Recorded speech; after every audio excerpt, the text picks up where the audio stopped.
Ölkədə Ramazan bayramı bitdikdən sonra şadlıq saraylarında toylar demək olar ki, yoxa çıxıb.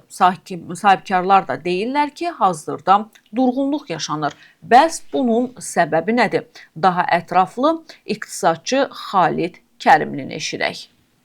Ümumiyyətlə, toyların azalması və yaxud da şadlıq sarayının çox olması ilə əlaqədar şadlıq sarayları arasındakı rəqabət toylarda masa qiymətinə təsir göstərə bilər, onları aşağı itələyə bilər.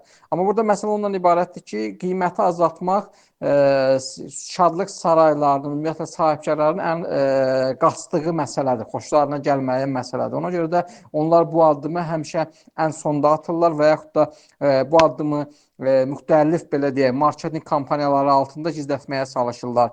Ya həftə içi tələbatın olmadığı günlərdə qiymət endiriminə gedirlər və yaxud da ümumi, belə deyək, müəyyənləşdirdiyi qiyməti dəyişməməklə müxtəlif xidmətləri pulsuz edirlər, bonus xidmətlər əlavə edirlər, yəni Şadlıq Sarayı tərəfindən pulsuz hədiyyələr edirlər və yaxud da tələbatın həddən artıq aşağı olduğu qeyri-pik günlərdə, həftənin xüsusən əvvəli iş günləri və əvvəlki günlərə xüsusi endirim kampaniyaları edirlər və yaxud da minimum qonaq tələbi ilə bağlı sərt tələbləri yumşaldırlar. Yəni çalışırlar ki, mümkün qədər qiymət rəqabətindən, qiyməti aşağı salmaqdan yayınsınlar. Çünki bu həm də onların reputasiyasına da təsir edən məqamdır. Həm də nəzərə alaq ki, Şadlıq Sarayı ciddi inflyasiya mühitində fəaliyyət göstərirlər. Ölkədəki ərzaq qiymətləri orta inflyasiya